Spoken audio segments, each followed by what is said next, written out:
Assalamualaikum warahmatullahi wabarakatuh. Jumpa lagi dalam program Posko Berdialog, dalam program Malang Posko Media Podcast. Kali ini kita akan berjumpa dengan Bapak Asmono Wikan. Selamat siang. Saya panggilnya Mas gitu ya. Mas boleh. Mas. Ya. Mas Wikan, biasanya kami memanggil Mas Asmono Wikan. Beliaunya adalah Sekjen SPS, Serikat Perusahaan PES, juga sebagai CEO PR Indonesia Group. Beliaunya kita ajak berbincang-bincang tentang media dan perusahaan PES, perkembangannya saat ini seperti apa, dan pandangan beliau terhadap pers seperti apa, akan kita ulik lebih jauh.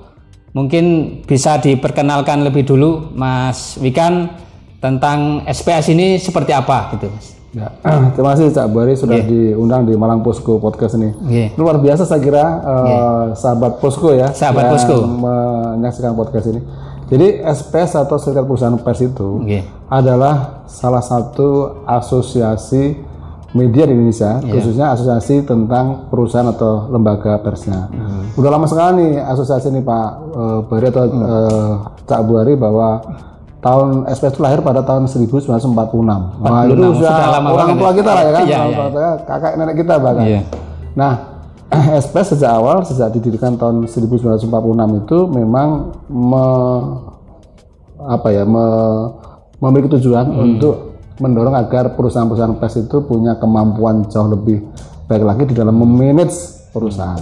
Jadi memang asosiasi tentang perusahaan pers. Kebetulan saya sendiri di situ adalah menjadi sekretaris jenderal sejak Sekjen 2019 sampai sekarang. Demikian. Baik, Mas Wikan, ini kalau berbicara tentang pers, bagaimana nih sudut pandang Mas Wikan melihat perkembangan dan kondisi perusahaan pers sekarang ini, Mas? Ya, emang ini topik yang ngeri-ngeri sedap sebenarnya kan? Ya, betul. Sebenarnya ada orang yang sampai bilang bahwa pers itu sekarang mengalami tsunami ya. Tsunami informasi sebenarnya menurut saya.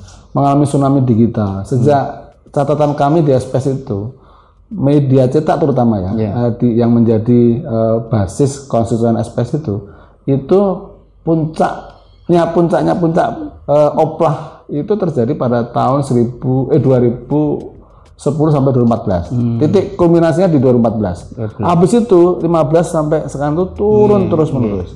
Nah, saya mau berasumsi bahwa di tahun itulah memang penetrasi digital itu belum mengerikan sekarang. Seperti sekarang. Ya, belum sehebat sekarang ini. Waktu itu medsos tahun 2010, 2014 kan juga belum heboh-heboh amat. Nah, jadi akhirnya kemudian karena tsunami informasi, karena disrupsi digitalisasi, akhirnya yang terjadi hari ini ya mau tidak mau teman-teman, terutama anggota SPS dan para pemilik media cetak lalu melakukan transformasi. Saya kira Malang Posko juga melakukan, mengembangkan versi web, kemudian versi media sosial dan lain-lain. Nah, tetapi ternyata nggak cukup juga. Pada akhirnya kemudian secara kebisnisan, secara perusahaan, lalu dilakukanlah inovasi-inovasi baru. Nah, seperti podcast ini inovasi bagian inovasi. Kemudian mereka membuat print activities, offline activities, misalnya menyelenggarakan seminar, lalu mengelola event atau event management segala macam. Ya memang ini apa yang harus ditempuh. Kalau tidak begitu maka ya terus terang memang berat bis media, tidak media cetak. Saya kira teman-teman di televisi, teman-teman di media online sendiri maupun radio kalau tidak berinovasi dan kreatif, maka saya kira itu akan menyulitkan. Kuncinya memang di inovasi dan kreativitas. Ya, betul, Mas Wikan. Jadi kalau lihat dari pengalamannya Mas Wikan kan juga pernah lama di perusahaan iklan ini, Mas ya. Betul. Nah, ini mungkin bisa dikasih gambaran nih, Mas. Di media ini kan sebenarnya kuncinya di iklan itu, Mas ya. Iya. Dulu awal kali saya tahun 97 sampai 2000-an saya memang bekerja di sebuah perusahaan iklan ya.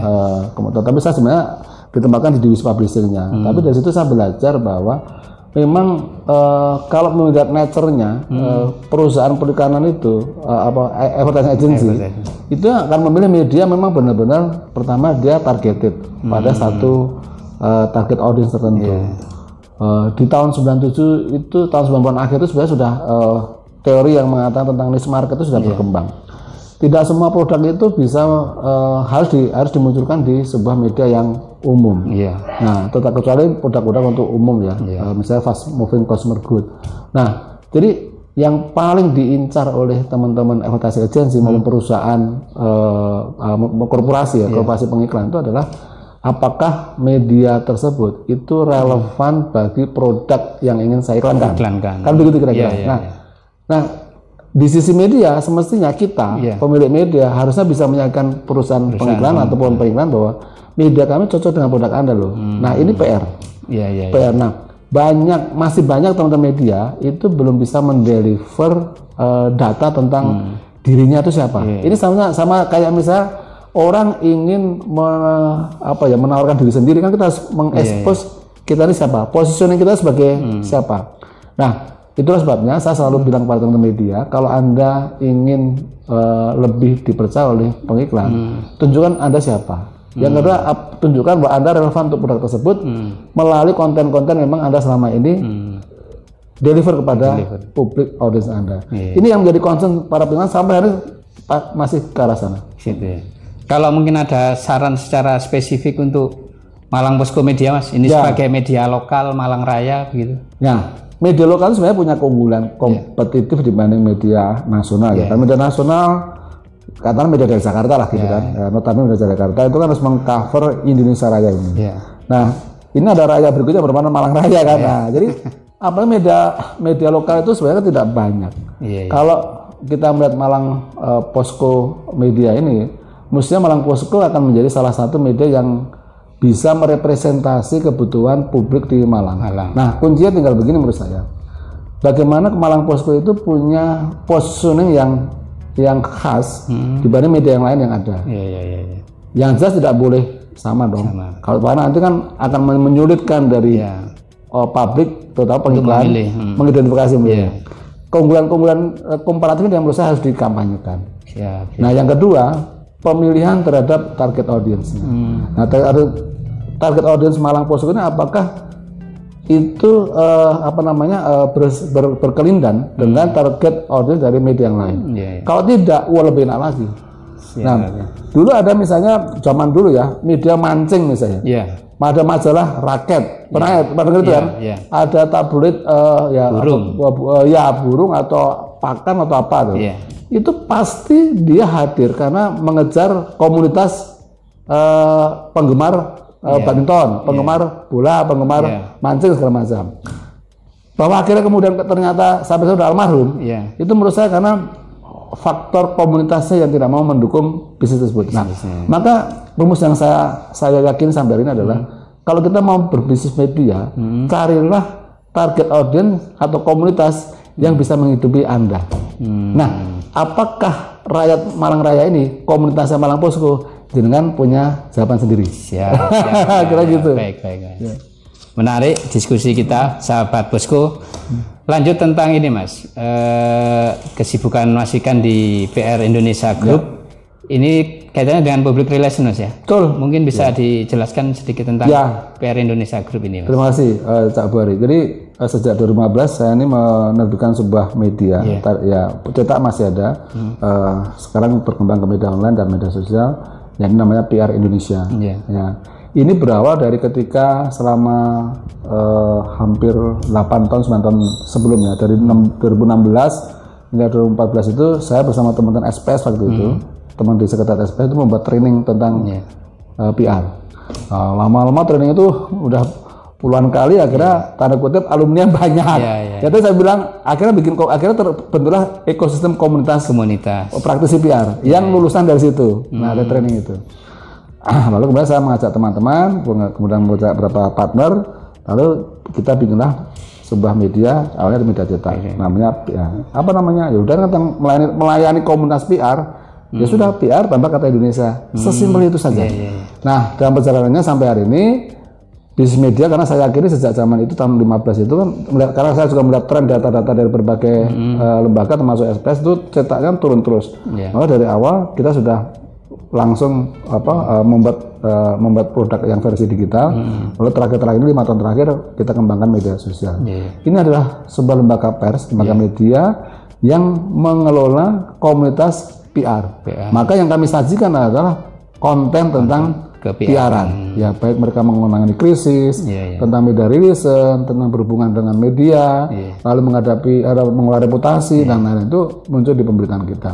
Nah, secara bisnis kami juga masuk ke bisnis yang off-print tadi. Karena ya itulah yang harus kita lakukan. Tadi saya menyambung apa yang saya sampaikan, kreativitas dan inovasi itu yang menentukan hidup media kita ke depan akan panjang atau pendek. Mas, bicara tentang public relation ini kan terkait erat dengan media tentunya. Betul. Ya, itu gimana Mas menjaganya atau korelasinya biar sama-sama jalan gitu? Ya, PR selalu memandang media sebagai partner kan. Orang media juga melihat PR sebagai partner juga. Kalau relasi ini bisa mutualistik, bisa dikembangkan dengan baik, sama-sama saling memberikan kemanfaatan, saya kira kita bisa masuk. Nah, tetapi kadang-kadang hubungan PR dan media itu juga kayak ibaratnya love and hate relationship. Kadang orang media kan kita harus independen, ya kan? Tidak semua apa yang muncul dari PR itu harus kita telan mentah-mentah. Nah, tetapi dalam konteks secara hubungan bisnis, ya, maka tentu kita bisa membantu teman-teman lembaga PR yang memang dia bernaung di dalam lembaga masing-masing ya. Nah, disitulah menurut saya yang harus kita mainkan adalah kemampuan kita untuk menawarkan sesuatu ide-ide yang menarik.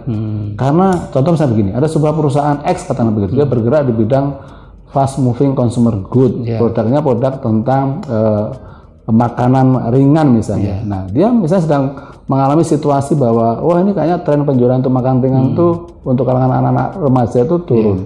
Gimana kita kemudian bisa menyaluran program aktivasi komunikasinya yang itu secara marketing communication maupun corporate communication itu dia terima dan mampu memberikan dukungan image dan reputasi. Nah, ini yang kita bisa mainkan. Kita sebagai lembaga pers bisa tidak sekadar meminta dukungan placement, tetapi bisa membuat sebuah program yang itu memberikan dampak kepada target market mereka. Sehingga tanda kutip turunnya pasar itu diisi dengan kampanye tentang produk dia. Nah, sama dengan KM atau dengan kebijakan misalnya. Pemerintah kata begini, stunting misalnya, stunting itu tentang sosial kan. Betul. Gimana kita media tidak sekedar menawarkan placement tentang program pengentasan stunting, tapi kita masuk ke aktivasinya, mendukung program mereka, membuat edukasi ke wilayah 3T misalnya, lalu dibantu dengan placement. Nah, itu kan jauh lebih terasa dampaknya. Karena placement dan itu hanya terbatas pembacanya. Tapi kalau tentu kalau diimbangi dengan atau dikomplementasi dikomplementari digabung dengan pendekatan yang aktivasi, itu lebih berdampak. Dan hari ini memang trennya banyak media ketika maju kepada teman-teman PR itu, dia melakukan program yang lebih kompleks. Nggak hanya satu placement. Karena menurut saya kalau hanya placement saja, tampaknya itu sebuah pilihan yang tunggal itu sudah nggak masanya. Hanya sekedar jual beli itu aja. Sebenarnya media bisa mengembangkan placement, publikasi, lalu kemudian solusi lain. Nah, kata kuncinya di solusi lain. Nah, media punya kapasitas kreativitas. Betul. Kan dari teman-teman di media itu kan terdiri dari sekian banyak kepala yang memiliki kreativitas. Nah, ini sebenarnya kalau bisa diramu, bisa menjadi solusi bagi teman-teman PR dari kementerian, lembaga ataupun instansi atau perusahaan-perusahaan tersebut. Nah, ini akan jauh lebih terasa. Betul dampaknya. Karena hari ini Cak Buari dan para sahabat posko dimanapun Anda berada, berkomunikasi itu harus punya dampak. Betul. Kalau tawaran kita sebagai orang media membantu mengomunikasikan produk kebijakan dari si humas tersebut, diukur kira-kira, dipersepsikan, dimitigasi nggak dampaknya, nggak ditolak.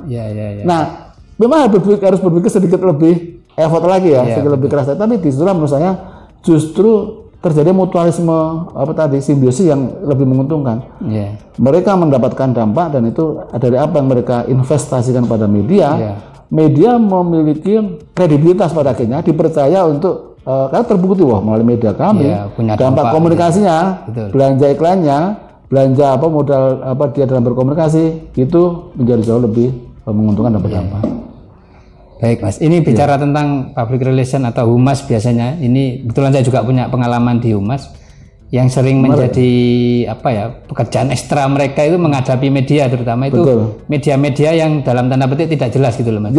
Ini mungkin kaitannya juga dengan nanti verifikasi Dewan Pers itu kan bagaimana menyikapi kondisi seperti itu? Pada akhirnya kemudian sahabat Posko dimanapun Anda berada dan Cak Buhari, saya lebih memilih pandangan begini, memberikan edukasi pada teman humas juga bahwa mau nggak mau kita harus memilih, hidup pun memilih. Apalagi kita beraktivitas dengan budget terbatas, kan harus memilih. Di sisi lain, memang harus ada penyadaran edukasi pada teman-teman media atau mereka pegiat media yang hari ini melihat media itu masih sepotong-sepotong. Media itu sebagai misalnya katakanlah, mungkin ada yang melihat bahwa media itu adalah tempat untuk menggantungkan semata-mata kehidupan ekonomi. Padahal undang-undang mengatakan bahwa media itu adalah lembaga sosial, selain lembaga ekonomi, ya kan? Di undang-undang pers kan dikatakan begitu. Selain sebagai lembaga ekonomi, lembaga sebelum dikatakan sebagai lembaga ekonomi adalah lembaga sosial. Nah, yang menjalankan aktivitas jurnalistik. Nah, di pasal 1 itu disebutkan kan ada jurnalistik apa saja. Nah, jadi saya berharap bahwa teman-teman humas atau PR itu memiliki kapasitas untuk memilih, sekaligus menyadarkan pada teman-teman media yang selama ini belum memandang media sebagai sebuah konsep yang utuh. Nah, janganlah semata-mata membangun media itu hanya untuk mengejar keuntungan bisnis mata, melupakan sisi sosialnya. Nah, karena kredibilitas media itu ada dua hal tadi, mengembangkan konsep sosial, paradigma sosialnya berupa publikasi jurnalisme yang sangat kredibel, sekaligus bisa menegakkan sisi ekonominya. Berekonomi dengan cara menjalankan prinsip-prinsip etika jurnalistik. Nah, jadi saya kira tidak ada masalah, harusnya nggak ada masalah. Ya silakan. Mungkin tanda kutip teman-teman itu belum paham ya bahwa kalau bertemu dengan teman-teman pengiklan humas itu sebenarnya mereka juga harus membawa sudut pandang humas juga, bukan sudut pandang sendiri. Kalau sudut pandang sendiri, yang penting kan kita minta. Nah, sebenarnya sudut pandang kita ketika kita meminta atau menawarkan itu kita harus memikirkan sudut pandang dari yang mau kita minta atau kita tawari. Apa? Mereka membutuhkan apa? Jadi saya berharap pada teman-teman pelaku media siapapun dan dimanapun, kita harus mempertimbangkan itu. Karena ke orang tua saja, meminta itu kita mengukur bahwa orang tua kita itu mampu nggak memberikan, atau kira-kira suasana kebatinannya bagaimana. Apalagi ini bisnis. Nah, bisnis itu rasional. Jadi saya berharap teman-teman pelaku media melihat itu sebagai saya memberi apa, saya dapat apa, kan begitu aja. Ada pertimbangan tertentu untuk kita mendapat apa itu tidak sekedar kita enkripsi, tapi ada ukuran-ukurannya. Data media kita punya data media pembahasan kita enggak. Sebaiknya harus kita sampaikan. Supaya apa? Supaya ketika teman humas itu mengajukan kepada pimpinannya itu ada alasan, ada reasoning yang kuat, sekaligus menunjukkan bahwa memang kita ini media yang tepat menjadi pilihan untuk program promosi mereka. Luar biasa, sahabat Posko, penjelasan dari Mas Wikan ini memang expert di bidangnya kehumasan. Kalau baca dari Cak Buhari lah, ya kan. Ya, ini mungkin terakhir Mas Wikan, mungkin ada harapan-harapan yang ingin disampaikan baik kepada humas, masyarakat ataupun pegiat media. Pertama itu pada teman-teman pegiat media atau pelaku media ya, saya berharap bahwa sebenarnya sudah clear ya dalam berbisnis media, dalam berkegiatan media atau berbisnis media itu nomor satu bahwa kita harus mencapai apa yang kita sebut dengan credibility of journalism. Jadi produk jurnalisme kita itu harus kredibel, nggak nulis salah, nggak cuman membuat tayangan gambar yang keliru segala macam, tapi harus kredibel. Yang kedua, kita harus memiliki kekuatan yang itu menurut kita itu punya pembeda dari yang lain. Nah, ini teman media. Karena dengan kita memiliki kekuatan, memiliki positioning, memiliki diferensiasi yang spesifik dengan yang lain, kita akan bersaing secara membabi buta dengan media lain. Nah, ini akan membuat kita memiliki keleluasaan ruang pasar yang itu akan secara potensiality itu akan lebih bisa berkembang. Nah, dua hal ini produk jurnalisme yang sangat baguslah begitu. Lalu media konten kita itu kredibel, ya kan, termasuk kita memiliki lembaga media yang memang diakui secara hukum Indonesia, menurut undang-undang PT, undang-undang pers dan segala macam. Ini akan memberikan tambahan kepercayaan, trust ketika kita bagi si stakeholder yang lain. Dalam hal ini adalah teman-teman pengiklan ataupun teman-teman humas. Nah, itulah baru kemudian kita bisa secara bisa betul-betul dengan kepala tegak kita menyatakan bahwa kami adalah lembaga pers yang punya kredibilitas, maka kami memiliki kapasitas untuk menjadi mitra Anda, mitra pengiklan atau teman-teman dari humas. Kepada teman humas, saya kira dunia kehumasan sudah sangat berkembang begitu dinamis hari ini. Tidak hanya sekedar memadamkan kebakaran kalau ada tulisan salah di media. Dan ini sebenarnya tadi belum kita singgung, tapi isunya kan masih kental sekali. Biasanya humas tugasnya ada humas saya diminta untuk mohon maaf hubungi redaksi media untuk menurunkan sebuah tulisan, mengoreksi. Jadi petugas keamanan. Nah, ini tidak boleh lagi. Sekarang humas itu berkembang semakin strategis dan humas itu harus mau merancang program komunikasi dari awal sampai akhir dan mengukurnya. Kalau sekadar media rilisannya dipahami hanya sekedar kalau ada berita salah kemudian telepon redaksi, maka menurut saya itu adalah aktivitas yang satu alasan itu sebenarnya udah kuno. Orang bilang old school. Yang new schoolnya adalah gimana merancang sebuah program komunikasi tentang lembaganya di komunikasi luas, termasuk memanfaatkan media arus utama, media sosial maupun melibatkan masyarakat dalam aktivitas itu. Jadi maka jadilah humas yang betul strategis, yang bisa membangun kolaborasi dengan siapapun yang sangat strategis dan komprehensif. Nah, dimulai dari mana? Dimulai dari paradigma baru bahwa humas bukan semata-mata pemadam kebakaran tadi, tapi humas adalah sebuah fungsi strategik manajemen bagi organisasi masing-masing. Kepada publik, tentu saya berharap bahwa publik mendapatkan begitu banyak informasi dari manapun yang sangat banyak, bersikap kritis lah, karena tidak semua informasi itu harus ditelan mentah-mentah, dan pilih informasi yang betul menguntungkan. Karena dengan sikap yang kritis atau skeptis pada tahap awal ini akan membantu publik mendapatkan informasi yang relevan, layak, dan pada akhirnya itu bermanfaat bagi kehidupan sosial masyarakat. Jika terjadi semua, humas strategis, media semakin kredibel, masyarakat juga kritis, tapi mendukung media, maka rasanya kehidupan sosial kita di tiga hal ini akan menjadi semakin baik di masa-masa yang datang. Demikian, Cak Buari. Terima kasih. Terima kasih, Mas Wikan.